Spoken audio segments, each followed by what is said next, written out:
આપણે લોકો છે ને જે આઈસ્ક્રીમ ખાય છે ને એની આઈસ્ક્રીમની ડબ્બી ઉપર ક્યાંય આઈસ્ક્રીમ લખેલું જો ન હોય ને તો સમજી લેવાનું કે આમાં દૂધનું એક ટીપુય નથી. ફોટામાં ભલે ગમે એટલા દૂધ ઉલરતા હોય. હા, એના સિવાય છે ને તમે બટર, માનો કે તમે કોઈ ઢોસા ખાવા જાઓ, બીજું કંઈ ખાવા જાઓ અને બટરની ઓલી ગાંગડીયું છે ને એ તમને આમ ઘસીને એટલું બધું નાખી દે ને કે ચોપડી દે તમને. નાન ખાવા જાઓ ને તો એમ કે બટરવાળી જોઈએ છે વિધાઉટ બટર.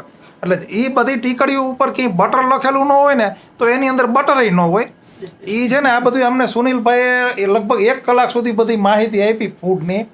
એટલે કઈ વસ્તુમાં કેટલી શુદ્ધતા હોય છે એ બધું ઘણું બધું નોલેજ આપ્યું કે તમે હવે તમે છે ને ક્યાંય આઈસ્ક્રીમ ખાવા જાઓ ને તો જોજો આઈસ્ક્રીમની ડબ્બી ઉપર ભલે ક્યાંય નાના મોટા અક્ષરે ક્યાંય આઈસ્ક્રીમ લખેલું નહીં હોય તો માની લેવાનું કે આમાં દૂધ નથી. એની ઉપર શું લખેલું હોય છે સુનિલભાઈ? Frozen dessert. હા, એની ઉપર ફ્રોઝન ડેઝર્ટ લખેલું હોય છે, FD, બરાબર. એ ઝીણા અક્ષરે લખેલું હોય. અને બટરની જે ગાંગડી હોય ને એની ઉપર ક્યાંય બટર લખેલું હોય ને તો જ ઓરિજિનલ હોય, નકર એ હોય ફેટ સ્પ્રેડ હોય, એ બટર ન હોય ખરેખર.